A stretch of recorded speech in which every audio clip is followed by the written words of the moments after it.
Yo, Still Mills, what's the dizzle, man? Yo, it's hump day, it's Wednesday. Nigga heading to the, heading to do what it is that I do to earn a living and provide for my family, man. Y'all know how the story go, but peep game, man. Let's get into this shit, man. And yo, it's fight week. We got another undisputed title bout this weekend between Bivol and Beterbiev. Man, I'm excited about this one right here, man. Like, woo, man, this is I think, in my personal opinion, of course, we won't know until the fight actually jumps off, but this is as close to 50-50 as it can get, if you ask me.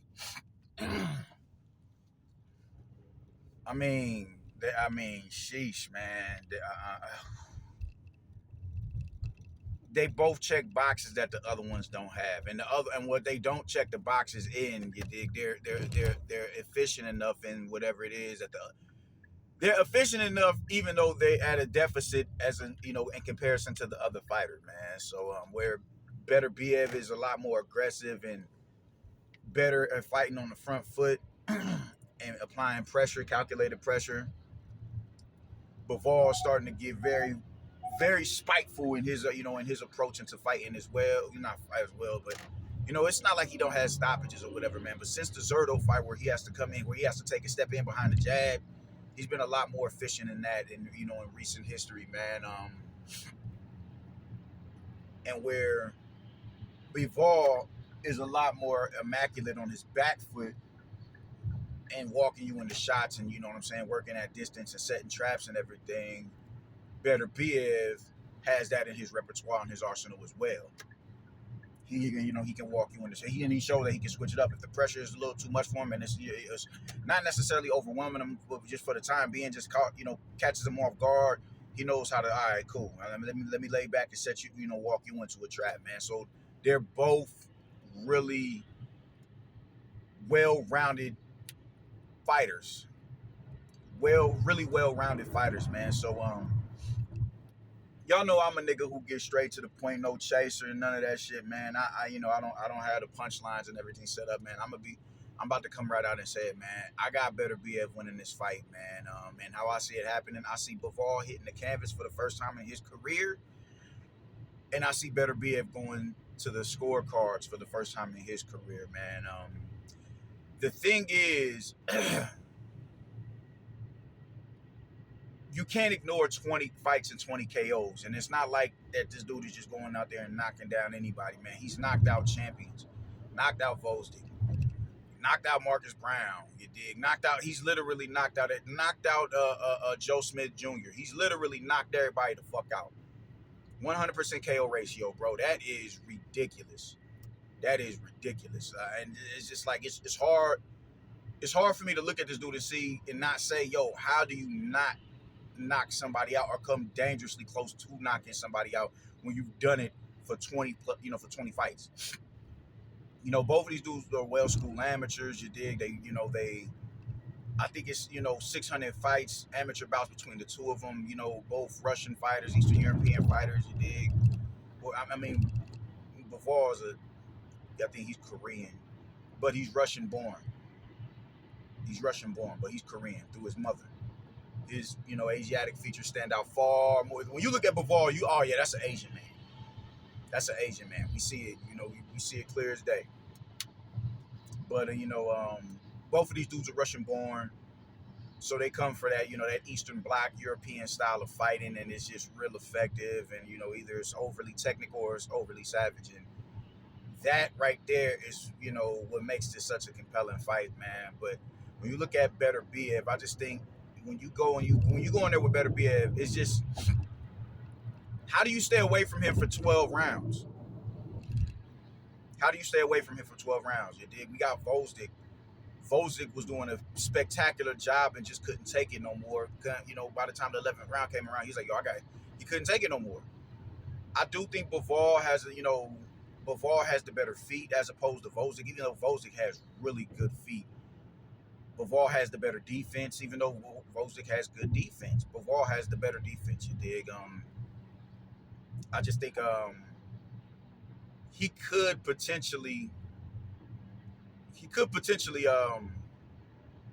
He could potentially pull a stinker and get this, keep the fight boring because Bivol never goes into second gear.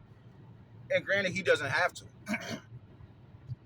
Why risk the knockout? I'm here to win. I'm not here to, I'm here to win. You dig? So I don't need to go into second gear. And he hasn't fought anybody with the combination of skill and power. You dig? He's fought somebody with power. He's fought skilled fighters, but not the combination of both on the scale of like a Beterbiev. And Beterbiev is a dude who can fight on the front foot and on the back foot. You dig? If you are Bivol, like I was listening to a few people say Bivol has to insert himself. And yeah, to a certain degree, you do have to insert yourself, but you got to understand this. The minute he goes to insert himself, that's when he's opening himself up for trouble. He can't fight Beterbiev in the same capacity he fought Zordo, because Zordo isn't no counterpuncher on the on the scale of a Beterbiev. Zordo is not punching like Beterbiev. He's not punching like Beterbiev. Zordo is not a better fighter than Beterbiev. These are two top 10 pound for pound fighters right here. And I'm just really having a hard time seeing, Bivol staying on the outside, swimming without getting wet. Swimming without getting wet. You dig me? And I'm just, I don't know, man. I don't know. I don't know. I'm like, yo, man, my fucking hair is killing me. I need a haircut. But like I get Bivol's footwork is just simply immaculate, man. When you watch him on the drills, the amount of leverage he gets on the shot while moving backwards, but still staying mobile while punching, that shit is incredible. I can't really recall a fighter being able to move like that, moving backwards, man. That is really an incredible thing to do. And he's disciplined. He doesn't go straight back in lines. He's always gonna spin out at an angle. I'm just looking at this dude, and I'm like, man, this is it's a difficult task for each fighter. But I just gotta go with the fighter who's, I don't know if Bivol's more durable. He hasn't been dropped yet, but he's been hurt, and that's right there is what's causing me to think that, yo, man, I'm of the mindset that Beterbiev is gonna catch up to you, because Joe Smith Jr. was able to place one on you and really rattle you. Now, granted, he's going to be far more. This is my thing, man. When people say, "Oh, well, look, if so and so can catch you, then so and so can catch you." My thing is this, man. He's going to be far more focused in this fight than he was against someone like a Joe Smith Jr. Why? Because Joe Smith Jr. isn't the fighter that Artur Beterbiev is, and he's not as dangerous as Artur Beterbiev. He's not as complete of a fighter as Artur Beterbiev is, and he's not as dangerous as Artur Beterbiev is. And this is for all the marbles right here. So we're gonna see the most focused Bivol we've ever seen in our life. We're gonna see Bivol at perform at a level that we have possibly never seen him perform at. And it also helps that he has youth on his side, and he's not injury prone. You dig? This fight was supposed to go down 3 months ago. Beterbiev got injured. He got injured, man. So he's not as injury prone, man. But the thing is this. Injury, all right, yeah, he comes back from injury and he still does a destruction job on these fighters. Beterbiev, that is, man. I'm really having a hard time trying to see where Beterbiev doesn't at some point in time catch up to Bivol, pin him to the ropes, and do maximum damage. And I don't think it's going to be a fight where he's going to go in there and blast him out. No, it's going to be an accumulation of punishment. I think, he's just going to chip away at him. He's going to chip away at him because he doesn't need the shots that you would think are the setup shots or power shots for Beterbiev. So let's look at like somebody is just, pity patting and getting a shot off, just to, a scoring shot or whatever, just to eventually set up the big hook. You understand somebody's timing and their patterns and how they move in the ring. You dig? Let me just get the shot out there. It's like, in basketball, you go out there, you shoot. You'll take a bad shot just to see a shot go in. You dig? In boxing, you'll throw a shot just to see the shot land. And usually when that happens, you dig, that's just somebody setting it up. All right, cool. I'm comfortable with doing the shot. I'm landing it with regularity now. So now I'm comfortable enough to actually overcommit to the shot and sit down on the shot. Those are, you usually see the type of, the type of punches that Beterbiev is looking like he's throwing, just getting the shot out there with the second, just landing it with regularity. Those are the shots that you will see a fighter just throw and eventually overcommit to the shot.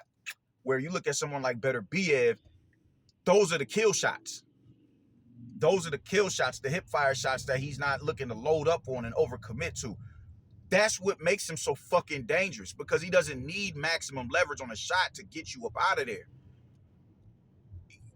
The setup shots look like the kill shots. The setup shots are the setup shot. What looks like the setup shots are actually the kill shots.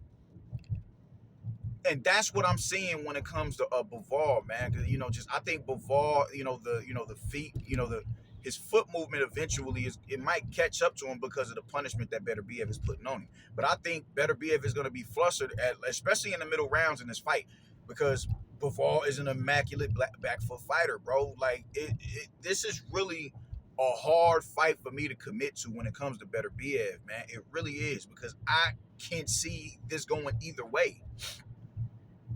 But a lot of Americans have it in their mindset that because Bivol fights on the back foot and he's the slick fighter, that means he's automatically going to win, as if pressure doesn't bust pipes. And just when I'm looking at someone like I'm looking at Beterbiev, and I was seeing him deal with somebody who works behind a straight shots and is way taller than Bivol, and for him to go in there and stop this dude. And he was a champion at that. I'm just really having a hard time. I'm like, yo, we've been here before. Now, granted, he was younger. And there were things that I think Bivol does better than Vosik, even though I think that would be a damn good fight in itself, prime for prime. Beterbiev is still, he was still able to go in there and get rid of this dude. I'm going with Beterbiev, man. I'm going with Beterbiev, not by knockout. I think Beterbiev goes to the scorecards for the first time in his career, and Bivol touches the canvas for the first time in his career. And I think we begin to see a repeat in the middle round of what was happening with Beterbiev and Vosik when they fought. He's going to fluster Beterbiev in this fight. Bivol's going to fluster him in this fight. Bivol's going to fluster him in this fight. It's going to happen. It's going to happen. And Beterbiev is going to have to find a way to circumvent that dude's back foot movement. He's going to find a way to circumvent that. He's going to find a way to circumvent that. I think he's going to, he's going to hurt Bivol in the middle rounds going into the later rounds, and I think he's going to drop him in the later rounds, probably like the 10th, 11th round. I would say like the 10th round. And Bivol is going to be on his bike and really, revert back to being a back foot fighter and moving, punching on the go in the literal sense, punching on the go, and make it to the distance. But Beterbiev is going to start to catch up to him in around about the 7th round. That's how I'm feeling about it, man. There's going to be a lot of swing rounds between these two. Bivol is, man, this is going to be like a 7-5 type of fight, possibly a 6-6 type of fight. But I think Beterbiev is going to drop Bivol. I don't think he's going to stop him. I don't. It's hard for me to say that somebody is going to stop. Somebody's going to get stopped who's never even touched the canvas before. But it's also hard for me to say that a dude with a 100% KO ratio is not going to is not going to knock this nigga out. But I think Bivol, because of his defensive prowess and because of his feet, he's going to make it to the 12th round. He's going to make it to the 12th round. And it's going to fuck around and be a 6-6 type of fight, with this difference being Beterbiev getting the knockdown. That's just how I see it happening. Of course, I ain't Nostradamus in this motherfucker. Shout out to Rummy's Corner. You dig? I don't know nothing. I'm just making, giving my personal opinion on how I think the fight is going to play out. And I could be wrong. It's 2 left feet. I was wrong with AJ and Daniel Dubois. I can be wrong in this regard right here. And I wouldn't give a fuck, because all that matters is we get in the fight. That's all that matters. We get in the fight. Which would make it what? How many undisputed title bouts have we had this year? Just I love this generation of fighters, because we're getting accolades that we wasn't getting, that we got deprived of for 12 years. Sinisa Estrada went undisputed this year. Goddamn, Fury went undisputed this year. Who else do we got? We have Beterbiev and Bivol going undisputed this year. We have 3 undisputed title bouts right there. 3 undisputed title bouts this year.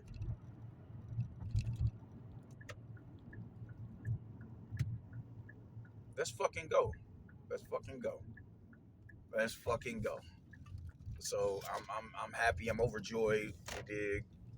Shout out to this generation of fighters for that. For that, man. I'm really excited about this fight, and even the undercard is balling, man. Even the undercard is balling, man.